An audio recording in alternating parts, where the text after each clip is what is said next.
Yo, what's going on guys? It's your boy Recoil and Recoil having a fantastic day today. In today's video I'll be breaking down the P10 Roni and how to get no recoil with it.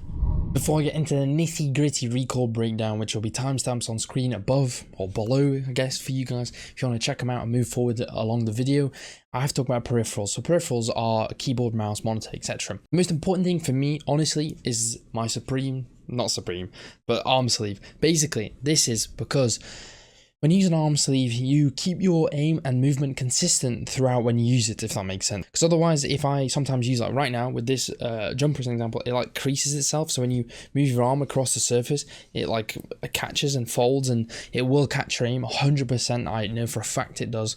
And obviously, if you don't just use your arm, it will also just have a different feeling on your mouse pad. So regardless of what time, day, or weather it is, you'll have the same feeling with your arm sleeve. And I recommend sticking to 1 or 2 arm sleeves. Trying them out. It's also really important when you have a mouse, so you need a good mouse. So in my opinion, you gotta flex the G Pro Super Light Valentine or Pink Edition with some custom skates on the bottom. If you want the custom skates, ask me in the comments and I'll tell you what they are. I find them a perfect combination on my Vaki mouse mat, I think it's called. I can leave all this down below if you guys want to know the in-depth specs. Also, a good monitor is also what you need. 144 Hz, 1 millisecond response time monitor. If you guys can afford it, I really do recommend it. It really does make a difference.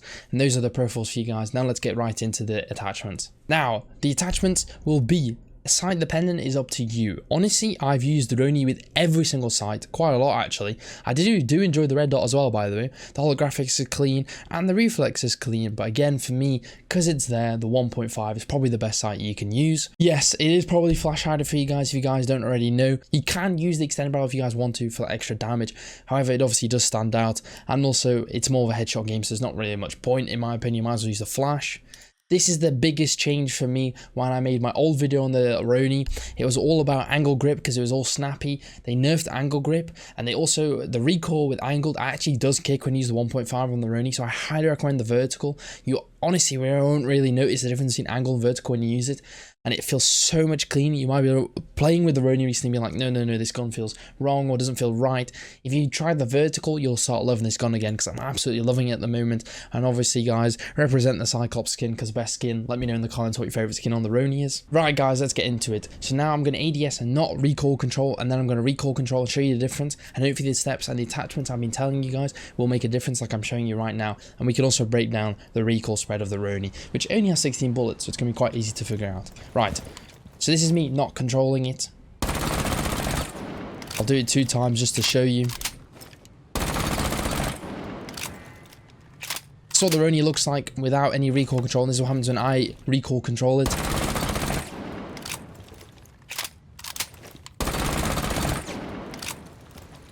Third time's a charm.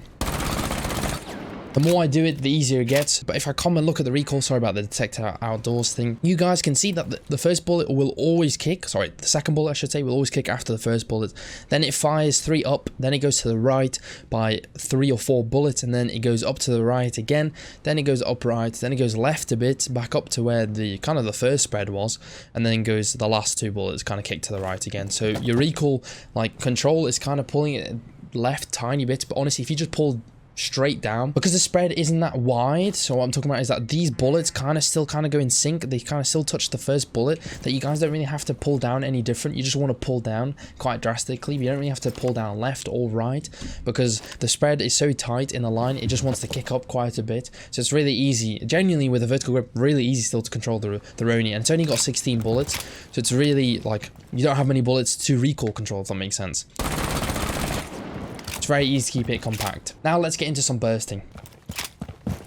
So when it comes to bursting the Roni, it is slightly different than other guns, and I'll demonstrate this now. So this is without recoil control.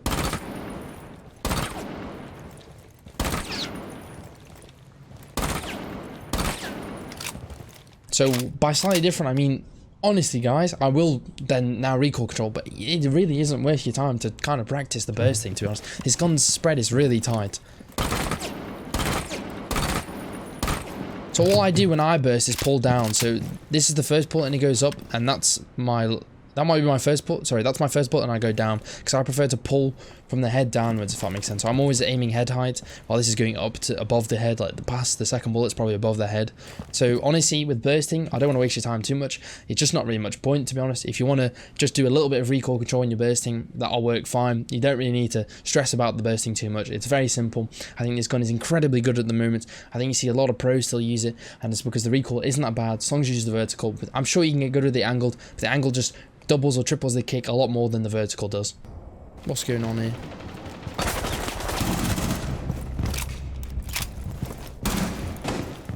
Go on, break the street, let's go. Oh, go on.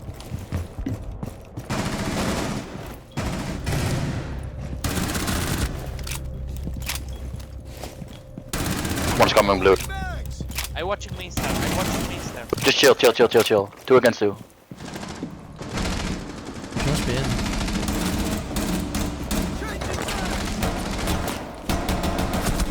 Bro, I've hit the ledge, Roscoe, you little clapped biscuit.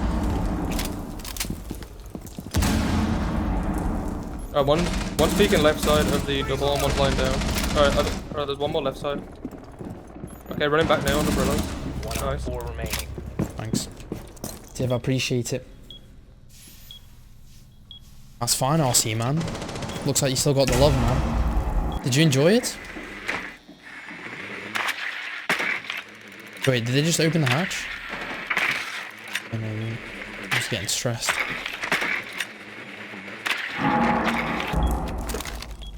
Bro, where's this? Are they? Oh, vault hatch. Doesn't sound like he dropped. Dead.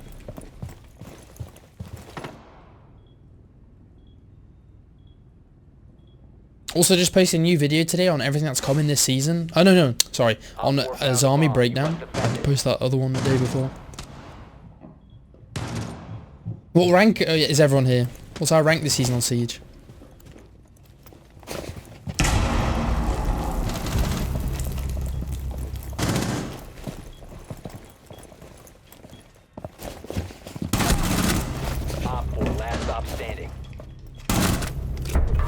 Nice.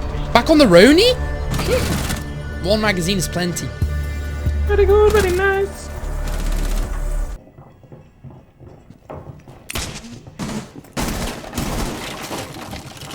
Think he's in? Oh. Never mind.